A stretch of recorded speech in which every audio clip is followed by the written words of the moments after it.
오늘 다 같이 보실 하나님의 말씀 사도행전 8장 14절에서 17절까지의 말씀입니다. 신약성경 200페이지에 있습니다.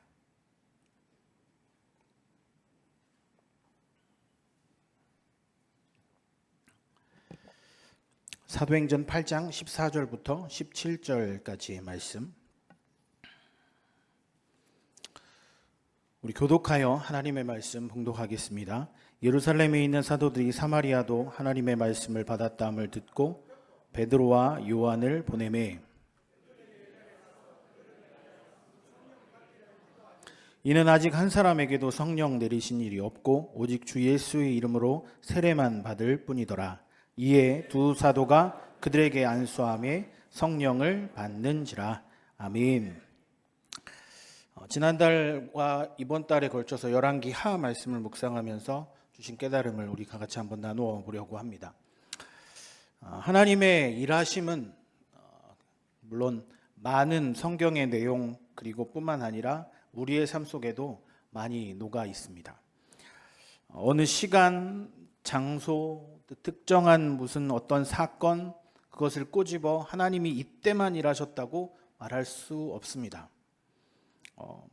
성경의 이야기를 기록한 대로 보자면 천지창조 때부터 지금까지 이 세상이 일어난 모든 역사 가운데 하나님의 일하심, 하나님의 역사하심은 모든 시간에 다 녹아져 있다고 말씀드릴 수 있습니다. 그리고 바로 지금 이 순간에도 우리와 함께 하시는 줄 믿습니다.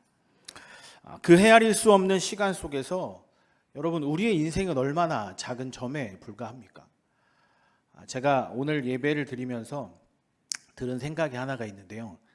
우리 교회에 휴가 온 것 같아요. 무슨 말씀이냐면 알록달록 티셔츠 입으시고요. 다들 내려오시는데 이 빨간색, 초록색, 분홍색, 그리고 교회가 또 시원하잖아요. 그래서 휴가 온 것 같다라는 느낌이 좀 들었습니다. 그렇게 그런 우리의 삶 속에 이렇게 무더운 삶 속에서도 교회에 와서 그런 기분을 느끼기도 하고, 또 내가 살아가는 모든 일들 가운데 하나님의 일하심, 하나님의 역사하심은 어찌 보면 굉장히 작은 점에 불과하죠. 오늘도 이 8월 둘째 주일을 은혜 중에 마치고 집으로 돌아가시면서 또 일주일을 시작할 모든 일들 속에 우리의 일들을 빌어보자면, 또한 나에게 주어진 시간 안에 우리는 얼마나 하나님과 함께 하기에 노력하고 계십니까?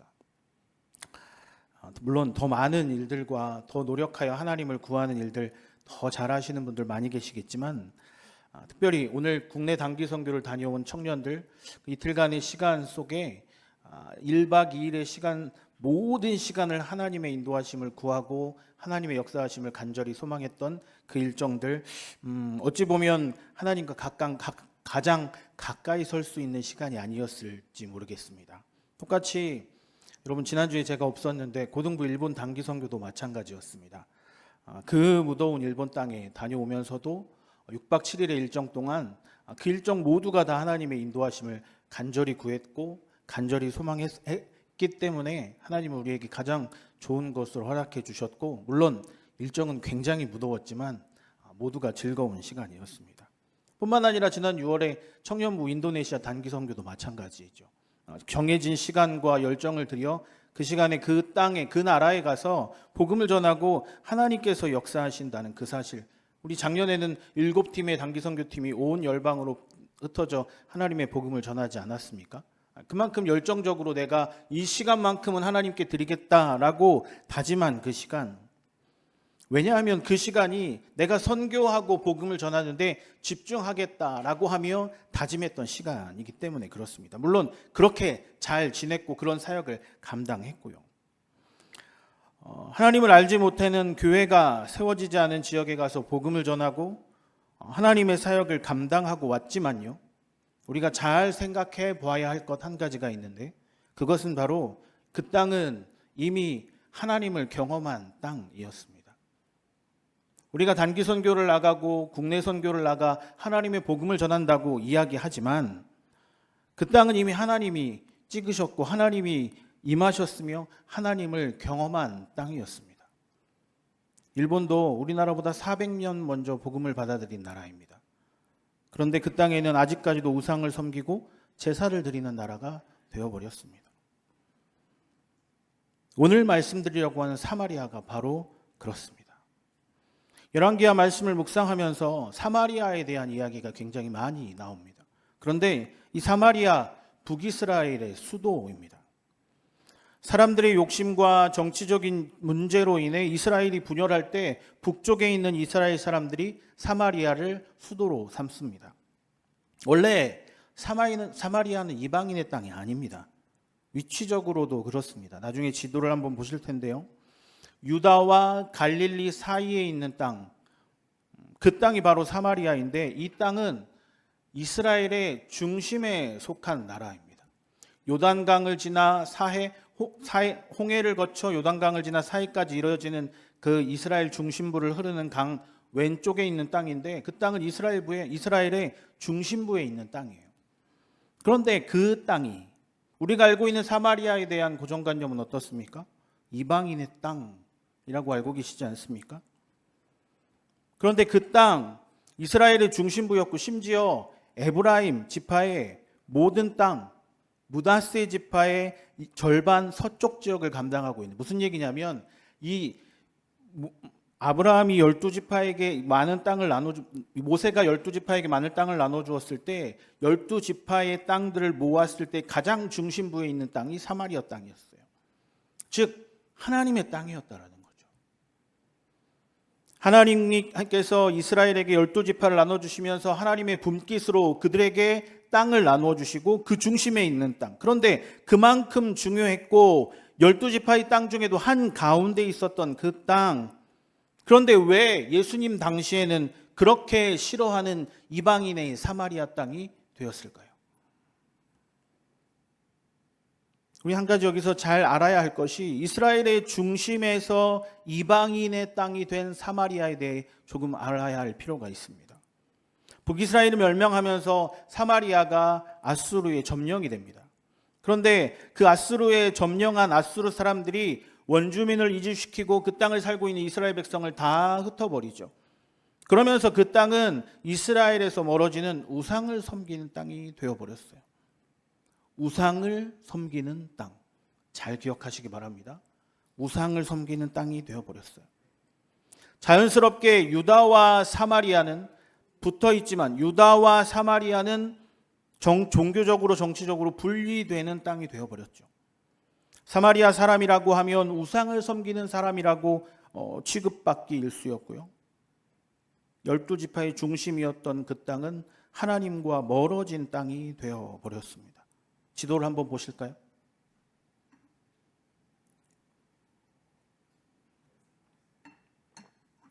저 빨간 부분이 사마리아 땅입니다. 밑에 큰 부분이 유다고요. 그 위에 있는 갈릴리가 있습니다. 그리고 밑에 유다에 속한 지명 중에 영어로 써 있는데요. 예루살렘과 베다니, 여리고가 보이고 사마리아 땅을 지나 그 위에 보면 예수님이 태어나신 나사렛이 있습니다. 즉 갈릴리와 유다 사이에 있는 땅이 사마리아입니다.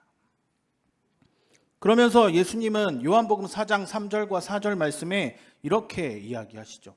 다 같이 읽어볼까요? 유대를 떠나서 다시 갈릴리로 가실새 사마리아를 통과하여야 하겠는지라. 자, 다시 지도를 보여주시죠. 예수님은 이 땅에서 유다에서 예루살렘에서 사역을 하시고 옆으로 돌아서 가셔도 돼요. 대부분의 이스라엘 백성들은 그렇게 다녔습니다. 왜? 사마리아 땅이 싫어서, 그 우상을 섬기는 사람들과 멀리하고 싶어서, 만나기 싫어서 이렇게 돌아갔어요. 그런데 예수님은 일부러 유대를 떠나서 갈릴리로 갈새 사마리아를 통과하여야 하겠노라. 예수님은요, 그 땅을 일부러 지나시기도 하고 사마리아 출신의 여인을 일부러 만나러 그 땅에 들어가셨습니다. 여러분이 잘 알고 있는 요한복음 4장 후반에 나오는 우물가의 여인의 사건, 바로 여기서 일어납니다. 사마리아에서. 왜 그러셨을까요? 왜 예수님은 이 땅을 지나가시고 이 땅에서 사람을 만나셨고 그렇게 싫어하는 그 땅을 예수님은 왜 그렇게 가고 싶으셨을까요? 사마리아 사람에게 복음을 전하는 것 물론 맞죠. 그 땅을 살고 있는 원주민들이나 우상을 섬기는 사람들에게 하나님의 복음을 전하기 위해, 천국 복음을 전하기 위해 가서 복음을 전하는 것, 그것이 목적일 수 있습니다. 하지만 가장 첫 번째의 목적은 원래 하나님의 땅을 회복하기 위해 예수님은 그 땅에 들어가셨습니다. 그 결과 우리가 지금 읽은 사도행전 8장, 성령 받은 베드로와 요한이 그 감동과 복음 전함을 주체할 수 없게 되자 그렇게 싫어하는 사마리아 땅에 가서 복음을 전하기 시작합니다. 이것은 원래 하나님의 땅에 대한 회복이었고 예수님의 약속이었어요. 열왕기 시대부터, 아까 말씀드린 열왕기 시대부터 아수르가 사마리아 땅에 와 그 땅에 우상을 섬기며 사람들을 구별하고 우상을 섬기는 산당을 짓고 차별과 반목과 질병이 사로잡힌 그 땅, 소외와 외면의 땅, 소망이 없는 땅, 사마리아의 생명과 기쁨이 약도하는 땅이 되도록 바뀌기 위해 예수님은 그 땅을 방문하셨고 성령 받은 베드로와 요한은 그 사마리아 땅으로 들어가 복음을 전하기 시작하는 겁니다. 유대인들에 의해 쫓겨난 땅이 다시 유대인이 들어와 복음을 전하기 시작하는 겁니다. 그런데 여기까지만 이었다면 전 성경적인 역사로, 성경적인 지식으로 끝냈을 거예요. 그런데 이 역대상하 말씀을 묵상하면서 이어지는 것들이 있었습니다. 여러분, 이 사마리아 땅의 이야기를 생각하면서 어떤 나라에 대한 이야기가 생각나십니까? 전 우리나라에 대해서 생각해 보았어요. 한국이 그랬습니다. 아시아 극동의 변강의 작은 나라였어요. 여러분 그거 아십니까? 아시아에서 가장 늦게 복음이 전달된 땅이 우리나라입니다. 일본만 해도 400년 전에 복음이 들어갔다니까요. 아시아에서 가장 늦게 복음이 전달된 나라, 그나마도 반이 잘려져 갈라서 서로 총칼을 거누며 전쟁이 일어나자 그나마 알게 된 나라, 그 나라가 대한민국입니다. 하지만 여러분, 이 땅에 하나님의 복음이 전달되었을 때 어떠한 일이 일어납니까? 어떠한 일들과 어떠한 역사와 기적 같은 일이 일어납니까? 어떤 나라보다 강한 복음의 기지가 되지 않았습니까? 하나님의 나라의 확장에 선봉이 되지 않았습니까? 지금도 미국 다음으로 선교사를 가장 많이 파송하는 나라가 한국이라고 합니다. 동네마다 마을마다 십자가가 세워지고 모이는 곳곳마다 기도하고 예배했어요. 여기까지는 좋은데 여러분, 그랬는데 지금은 어떻죠? 사마리아 땅이 이방 땅이 되기 시작한 이유가 뭐라고요? 우상을 섬기기 시작했을 때. 사마리아 땅이 이방 땅이 되기 시작한 이유는 우상이 섬기기 시작했을 때입니다. 여러분, 우리는 어떤 우상을 섬기고 있습니까? 열심히 교회 안에 하나님의 복음을 전하기 위해 힘쓰고 애쓰지만 정치적인 반목과 다툼과 서로 시기하고 질투하고 외면하고 귀를 닫고 비방하고 손가락질하고, 여러분 이게 우상과 다를 바가 뭐가 있겠습니까?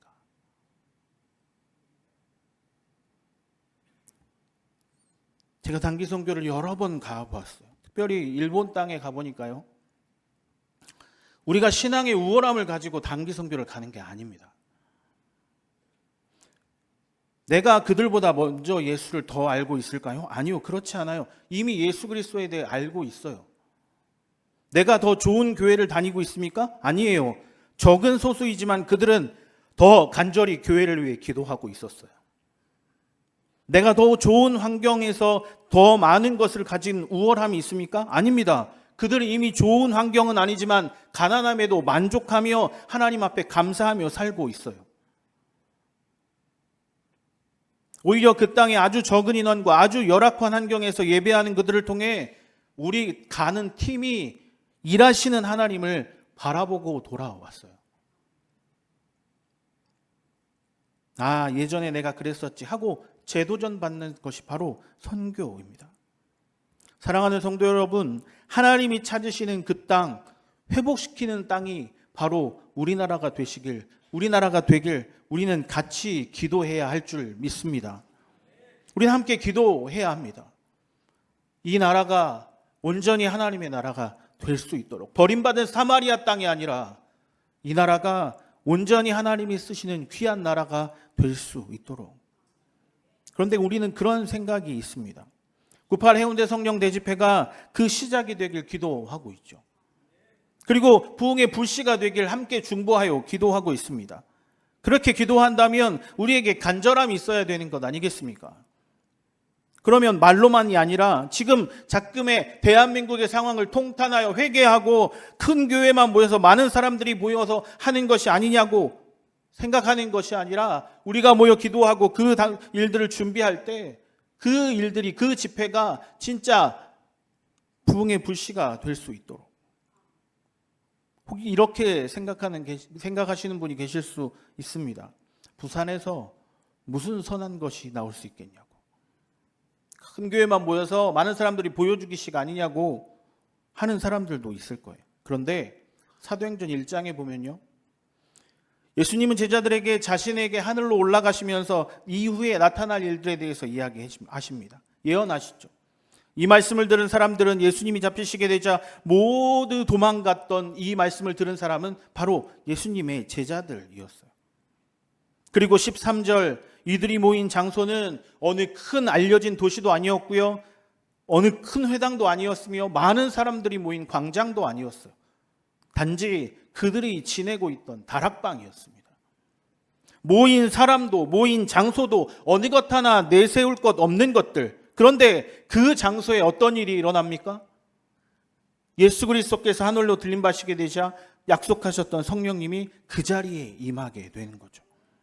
성령을 체험한 120명의 사람들은 세계 각처로 흩어져 예수 그리스도의 복음을 전합니다.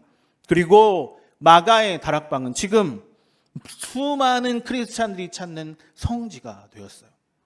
여러분, 부산이 바로 그런 성지가 되어야 될 줄 믿습니다. 아무것도 없었어요. 내세울 사람도 없고요, 유명한 공간도 아니에요. 사람들이 모여 기도하게 되니, 성령 받게 되니 그 사람들이 대대에 이어 성경에 기록되고 사람들이 이름을 기리고, 그리고 그 장소를 수많은 사람들이 몇 세대에 걸쳐서 찾아가고, 이곳이 바로 성령 받았던 곳이다라고 하며, 여러분, 기도하면 되는 줄 믿습니다. 기도하면 할 수 있습니다. 우리가 함께 기도할 때 우리 해운대 성령 대집회가 사마리아 땅이 되지 않는 우리 대한민국 땅, 하나님께서 붙여주시고 하나님께서 일으켜달라고, 이 땅이 버려진 땅, 우상을 섬기는 땅이 되는 것이 아니라 하나님의 일들을 이루어가는 귀한 나라의 시작이 되는 일이 바로 이 해운대 성령 대집회가 될 수 있도록 함께 기도하면 좋겠습니다. 이것이 바로 우리에게 주신 하나님의 명령이자 기도의 제목입니다. 열왕기하 말씀을 묵상하면서 이런 일들을 생각했습니다. 우리가 하나님의 인도하심과 하나님의 놀랍게 역사하심을 간절히 구하고 바랄 때, 그리고 함께 기도할 때 우리를 통해 일하시는 분, 우리의 교회를 통해 일하시는 분, 또 각자의 기도를 통해 일하시는 놀라운 역사와 은혜들이 우리 삶과 우리의 일들을 통해 온전히 나타나기를 주님의 이름으로 간절히 축복합니다. 우리에게 맡겨진 것은 각자의 기도의 제목입니다. 제가 여기서 아무리 이야기한다 해도 기도하지 않으시면 아무런 일 일어나지 않습니다. 새벽에, 수요일에, 이 주일에 함께 모여 기도할 때 놀라운 하나님의 역사가 바로 이 부산 땅에서 일어나길 주님의 이름으로 간절히 축복합니다.